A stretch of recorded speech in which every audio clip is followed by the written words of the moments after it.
1 John chapter 3. Over the last 2 weeks, we looked at 1 John chapter 1, and then we looked at 1 John chapter 2. 1 John is a book that encourages us as believers. It's a book that not many people go into preaching-wise. But it's a book that is encouraging, a book that we need to know. It is written to believers for believers. It's a word of encouragement. 1 John deals a lot with, as we heard in the first chapter, about God is light and abiding in His light, in His truth. And His truth shows us that there's something that we need to do. Acknowledge that we need to confess to God so that God can cleanse us. The Bible says that if anyone sin, let him confess, and God, who is faithful and righteous and true, will cleanse us.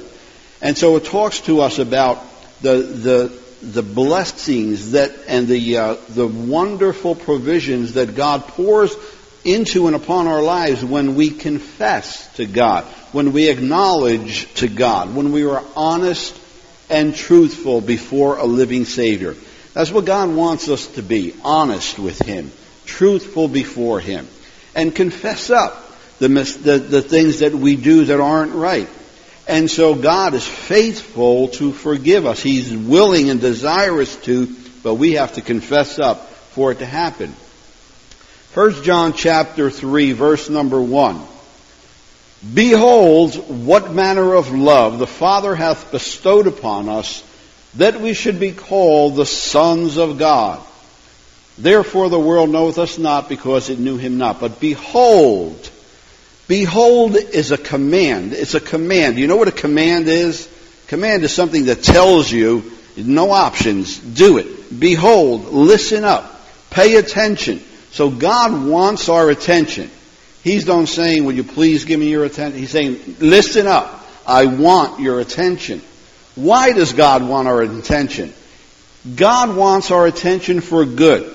He's trying to communicate to us words of life, words that are for our health, our wholeness, to keep us, words that will keep us on the right road and on that right road is every provision and every blessing in the spiritual realm, and also it overflows into our life. But God wants our intention because what He's saying is truth. Jesus said, I am the way, I am the truth, I am the life. So He's saying, let me lead you on the way in this journey that leads to heaven with my truth and with my life. Let my life be in you. But in order for my life to be in you, in order for me to lead you, you've got to hearken, you've got to listen. So He says, behold, listen. Don't fall asleep. Don't let the heat get to you. Don't let that big meal that you just had get just drowsy. Listen up. And so God wants our intention for good purposes, right? So He wants us, He says, behold, pay attention. And the first thing He wants to get across to us is, what manner of love? What manner of love? That word, the phrase, what manner, originally meant, where are you from? You must be from a different country, because we don't do those things here in this country. Where are you from? You ever have someone come and just when they open their mouth, they're talking with a different accent, and you know they're not from Berwick or Bloomsburg. You know that they're not from the United States. So when He says, behold, what manner of love, it's like, what are you talking about? This love, agape love. And later that phrase, what manner, meant surprise, like, wow, whoa, this is something new, something we haven't seen or heard before. And so it speaks of, what manner speaks of that transcendent, that amazing, that love, that wealth of love that God just pours out upon us. And so when He says, what manner of love, He's talking about a love that is not found where we presently live. When we look at the world around us, when they were looking at the world around them, they couldn't find a love that John is talking about. Because where's that love from? It wasn't from a neighboring country. It wasn't from within their own country. It wasn't from their town or from their little clubhouse. The love that he's talking about was a love from heaven that came down from Father God that covers us. Behold what manner of love the Father hath bestowed upon us. Where did this love come from? No earthly source. No manly source. He's saying, behold, listen up. This manner, this new agape love that has been bestowed upon you, put upon you. When something is put upon you, it's put upon you by someone. God puts upon you His agape love, His agape love. It's an unconditional love. It's a love that you haven't deserved, I haven't deserved, but it's a love that God chooses to cover you with, to put over your life. And so what manner, where does this love come from? It comes from heaven, from Father God. Behold what manner of love the Father hath bestowed on you. Christ is the doorway. He's the way that Father God bestows His love upon you. So through Christ, God has just clothed you in love. A love that this world cannot manufacture, cannot come up with, cannot even duplicate. You know, this world is good at duplicating things, getting something and duplicating it or trying to improve it. But listen, the world cannot, no man or woman or this world system cannot take the love of God and manufacture it. It's unique, and it alone comes from heaven because it's not made in this world. It's made in heaven. It's made from Father's heart upon us. Behold what manner of love that is bestowed upon us. And because that love is freely bestowed upon us, that love that comes to us through Christ, when you call upon the name of Jesus and say, Jesus, come into my life and be my Savior and my Lord, immediately God bestows upon you this love from heaven that does something to you. It immediately transforms you into a child, a son of God. The word there shouldn't be sons. The word correctly in Greek should be children of God. That we should be called the children of God because God is our Father. He's immediately clothed us with an amazing love that transforms us to being His children. Sons and daughters, but children of God. Children means God is now my Father. He is going to provide for my every need. He's going to grow me. He's going to lead me. He's going to watch over my life. So we immediately, when you call upon the name of the Lord, that manifest love, that amazing love is immediately bestowed upon you, and instantly you become a child of God, a child of the King. And you can't find that. You can't be transformed by anyone or anything in this world. It is only through Christ Jesus that transforming love comes upon you, makes you a new creation, a child of God, and things start to take place. Transformations start to take place in your life. Change starts to take place in your life. Change. Some people don't like, well, I won't say some, all of us don't really like change because people, our makeup is that we don't like change. We like things to be same old, same old. But God comes upon us with His love to change us. How many of you know change makes us uncomfortable at times? Lord, do I really got to change? Why can't it just be the same? God gives us His love for change for the good, change for the better, change for our maturity, change for our growing, change to give us an increased understanding and knowledge and light. So God's change is for the good. Therefore, the world knows us not because it knew Him not. When you became born again, a creation in Christ, the world couldn't understand who you were. What are you talking about? You're a new creation in Christ. What are you talking about? You're a child of God. Huh? What does all this mean? They can't understand it. It can't be comprehended by the world system, by the operations that go on in the world, because something from out of this world has changed you. Something out of this world has come upon you and changed you. And so the world can't understand what the change is all about. How did you change? What are you talking about, change? They can't, it's incomprehensible to the world because it's not of this world. The love and change, the love and transforming power is not of this world. It's of heaven, it's of God. And oh, how you are blessed when you are changed. There was a preacher, and he wasn't wealthy in the things of the Lord, in the things of the world, but he went to a tax assessor one day and he wanted to find out what he was worth. He didn't have much, hardly anything in possession. And he went to a tax assessor and he says, I want to find out how much I'm worth, my property, everything that I own. I want to find out how much it's worth. He went and he sat down with the man. And so the tax assessor said, okay, well, to determine what you're worth, we've got to make a list of your possessions. What do you possess? What do you own? And so that we can evaluate what you're worth. And he says, I'm very wealthy. He was poor. He's a poor man. He said, I'm very wealthy. Poor in the things of the world. He said, I'm very wealthy. And he says, okay, well, give me a list of the things that you possess. And the man of God replied, he said, first, I have everlasting life. Second, I have a mansion in heaven. Third, I have peace that passeth all understanding. Fourth, I have joy unspeakable. Fifth, I have divine love that never fails. Sixth, I have a faithful wife. Seventh, I have a healthy, happy child. Eighth, I have true, loyal friends. Ninth, I have songs in the night.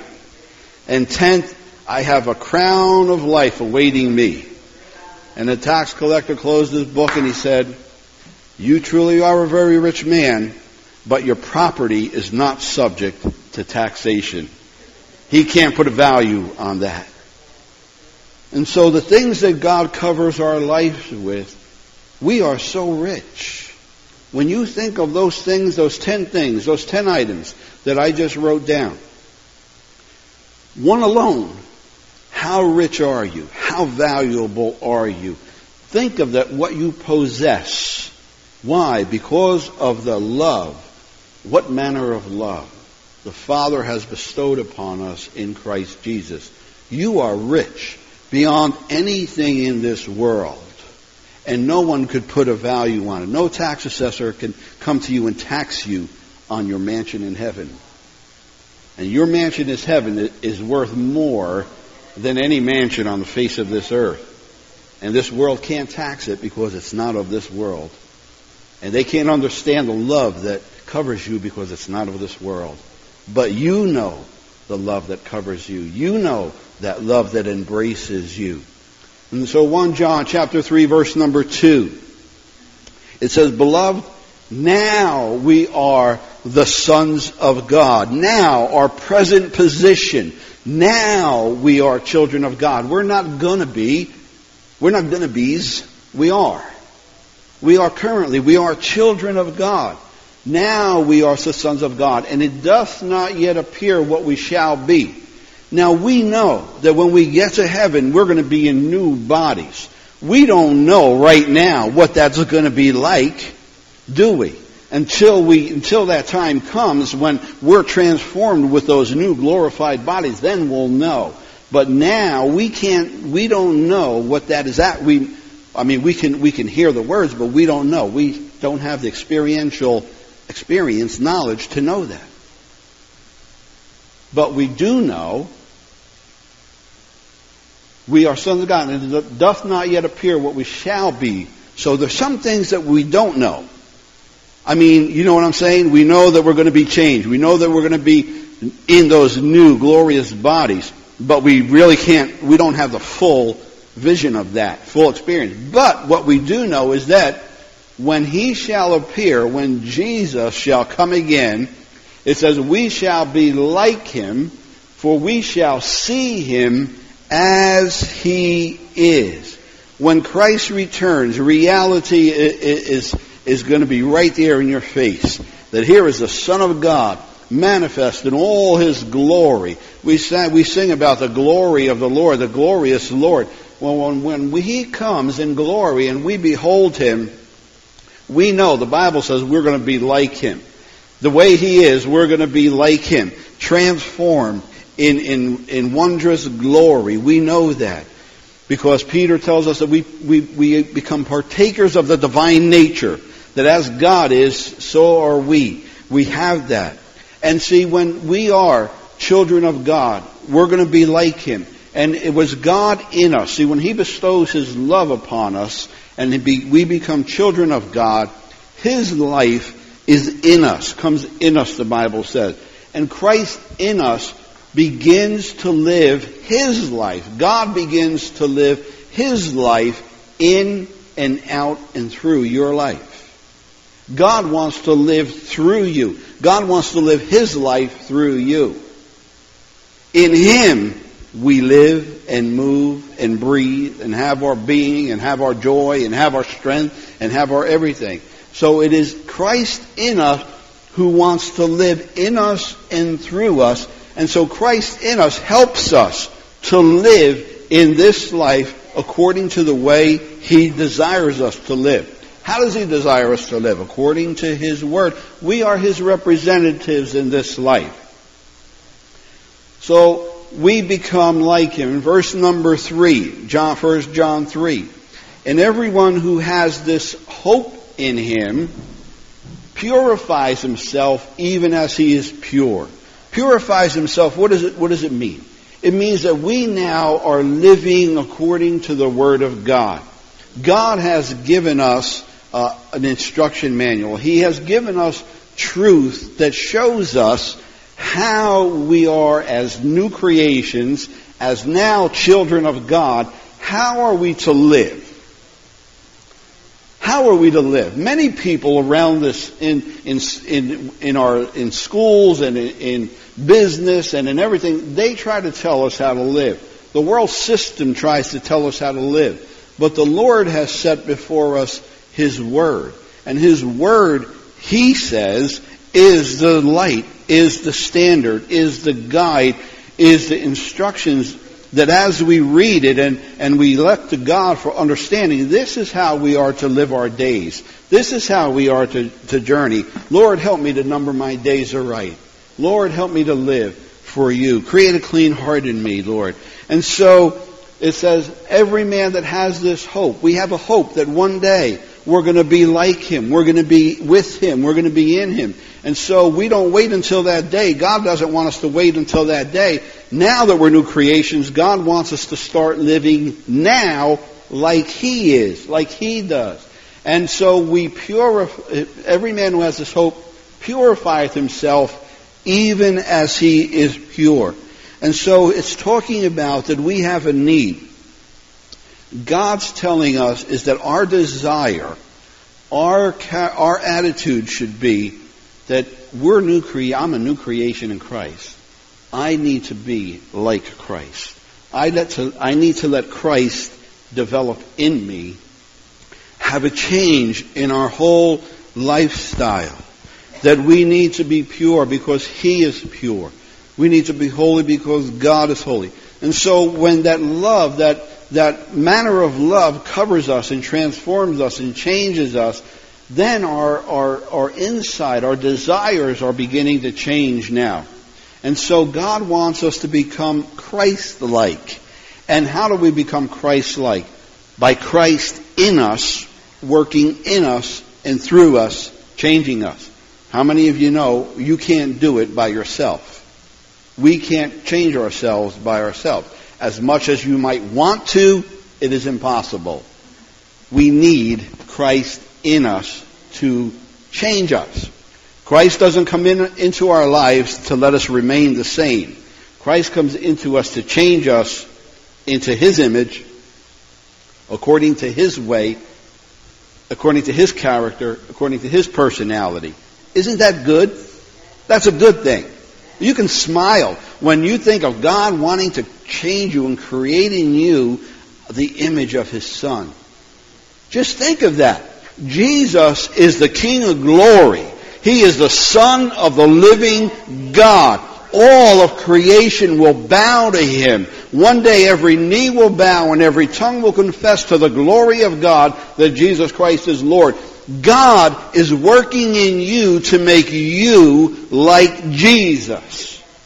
And if you know who Jesus is, if you have a picture of who Jesus is, then you must get excited inside when you realize God is at work in me to make me like Jesus. Not to be Jesus, to be like Jesus.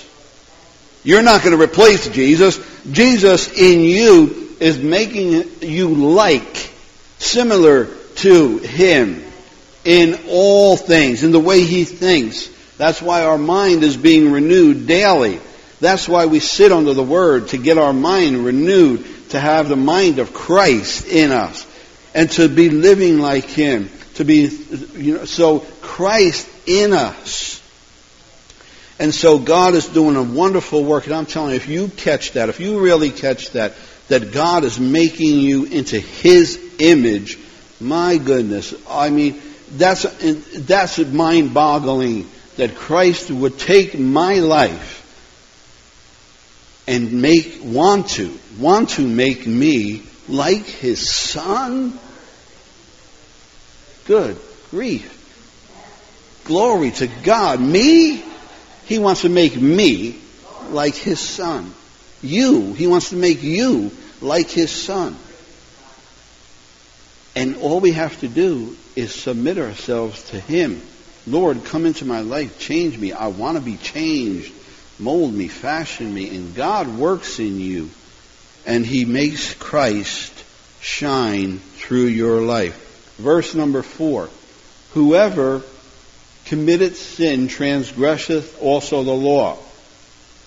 For the sin is the transgression of the law. He's talking about here, again, this whole portion of Scripture, all of 1 John, is for encouragement.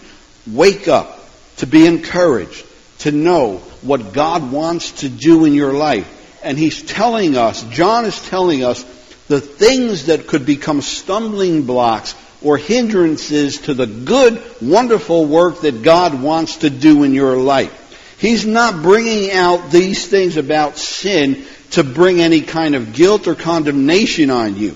He's telling us to wake up and be aware of the snares and the pitfalls, the things that this life would try to encapture us in, that would hinder or stop the development that God wants to develop in us. So it's an encouraging thing.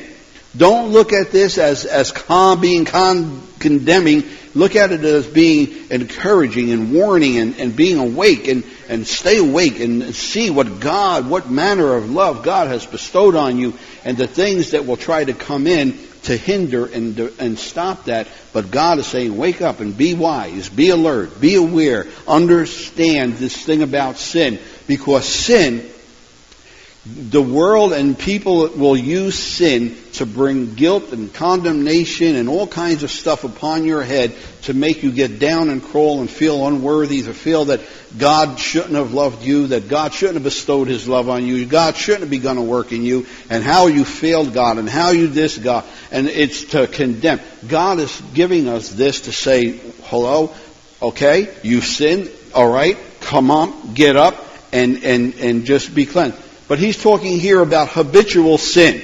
Someone upon whom the love of God has been bestowed does not, they're a new creation in Christ, does not habitually sin. It's not a lifestyle of sin. Can you sin? Yes, you can. Will you be cleansed? Yes, you will. But he's talking about someone, who's habitually, who's a lifestyle. The Lord, when the manifest love of God comes upon you and it transforms you, you cannot continue to live habitually, on a regular basis, a lifestyle of sin. And he says, because sin, in the saying, transgresses the law. Sin is lawlessness. It doesn't mean that there's law. It means that there's an act of rebellion against the law. And so a child of God, as we said in verse 3, habitually lives a righteous life, a lifestyle But someone who is not a child of God habitually lives an active life of rebellion against God's Word. So either you're accepting the Word of God and say, Lord, change me. I need to be changed. All right, and in chapter 1 and 2, it says that if any man said he sins not, he's a liar. He calls God a liar. So yeah, we stumble, we fall, but God says, get up and don't let, and we're going to see verses coming up, that God does not condemn us.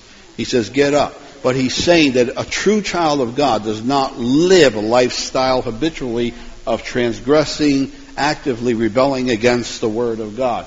And you know that he was manifested, Jesus, to take away our sins, and in him is no sin. Why was the manifest love of God come? Why did Jesus come? That he might do away with sin, not to tolerate sin in your life. God wants to come to cleanse your life, purify your life of sin, get that out so he can continue to build you into his image. It's a positive. God is saying, listen, I've come to cleanse you of sin, to keep it out of your life, to take it and root it up, pluck it up. You ever go into your garden and you see weeds growing somewhere? And we had a little oak tree growing in the thing, and I had to go get a saw and yank that baby out and throw it away. I had to uproot that, right? And so God comes into our life, and He wants to cleanse us of the things that we need cleansing up. But we can't keep planting bad seed in there and saying, oh, well, you pull that out, I'm going to plant more. No, God, that's not the thought. God is saying, if he plucks it out and cleanses it, okay, say, thank you, Lord. Don't go planting more seed, wanting that same thing to grow. The Lord ain't looking, I'll plant more seed here. No. God, our attitude is now, Lord, cleanse me. I need cleansing. Cleanse me. Find areas of my life and find areas of my thoughts, whatever, that need cleansing, and help me cleanse them. Come and cleanse them. And so the Lord comes to take away our sin, and in him is no sin. In Christ is no sin. Never was, is not now, and never will be sin. And so God is pure. He is spotless, and he wants us to be like that. So he's at work to cleanse us, to keep us clean. Whosoever abideth in him sinneth not. Whosoever sinneth not has not seen him, neither known him. Again, that doesn't mean one time. That means habitual lifestyle of sin, continually rejecting the word of the Lord. And so we go to verse number 7. Little children, let no man deceive you. He that doeth righteous is righteous, even as he is righteous. Regenerated. We're regenerated children. And if we are children of God, we are abiding in him. And if you abide in Christ, the secret of overcoming sin is abiding in Christ, living in the Word of God. As you abide in Christ, Christ in you helps cleanse you of all things that need cleansing. And so he that does righteous is righteous, even as Christ is righteous.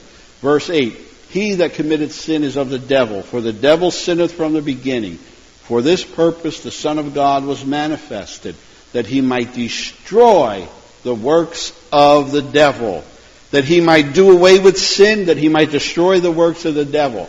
So God has come into your life to help you, to cleanse you, to make you a new creation, to grow you. And so the Lord is saying that if you're a new creation in Christ, your desire is not to live a lifestyle of sin. Your desire is to live righteously. Will you stumble? Will you fall? Yes. But God will continually pick you up. Don't let anyone condemn you when you stumble or fall. That is the human nature. That is why we need Christ in our life. But God is saying, if anyone is claiming with their mouth to be a believer and living a habitual lifestyle day after day after day in rejecting God's word, then they cannot be called sons of God.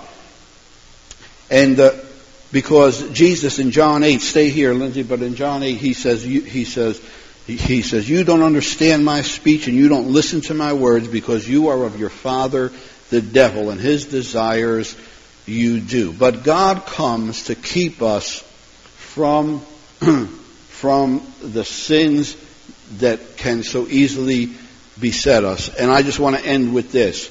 We're going to continue this next week. I want to end with this. Abiding in Christ, having Christ in us, keeps us and with a heart and an attitude of living pure and holy. The world is continually bombarding us with advertisements and TV commercials and everything to want to take us and devour us in the world system. But God wants us as new creations to know that He will keep us if we abide in Him and He abides in us.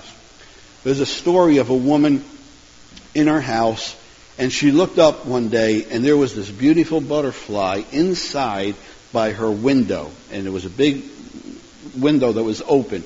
And she looked up, and here was this little butterfly just frantically flying around inside the window. And outside the window was a sparrow pecking at the window, trying to get the butterfly. And the butterfly didn't know that there was a glass there. And the butterfly thought any minute it was going to be devoured by this sparrow. And the sparrow didn't understand that there was glass there, and the sparrow thought any minute he was going to devour this butterfly. But he kept pecking at the window, and he couldn't get to the butterfly. And the butterfly was fluttering around saying, there's a sparrow out there that's going to get me. But the butterfly didn't understand that the window was its shield and its protection from the sparrow. And we have to understand that abiding in Christ is like the butterfly. We're new creations in Jesus Christ. And the sparrow is like the world outside, trying to devour us, trying to absorb us into its system. But the glass is like Christ. Christ in us keeps us from getting eaten up by the world. If we abide in Christ, and sometimes like that butterfly, we get all flustered. I don't know, I'm fearful. That's okay. But abide in Christ. Christ has not given us a spirit of fear, but of power and of love and of a sound mind. And so the Lord is saying, if we abide in Christ, don't worry. The world system isn't going to devour you. God is your shield and your protector. And so He says, be like Christ. Live this new life in Christ. And don't worry. The world is not going to devour you. Although it would try, it can't get through and truly devour you if you are a new creation in Jesus Christ. And so just know what manner of love God has bestowed upon you, called you children and sons of God, and has begun a new work, a work to make you live a lifestyle of righteousness and holiness. And it's your abiding in Him that keeps you. It's Him abiding in you that keeps you. If you remember that butterfly and the sparrow, you'll know that God will keep you, and this world will not eat you up. Though you go through the waters, you will not drown. Though you go through the fires, you will not be burned. Though you're a butterfly by the window, the sparrow will not devour you, because Christ is your shield and your protector. Stand with me this morning as we close this morning's service.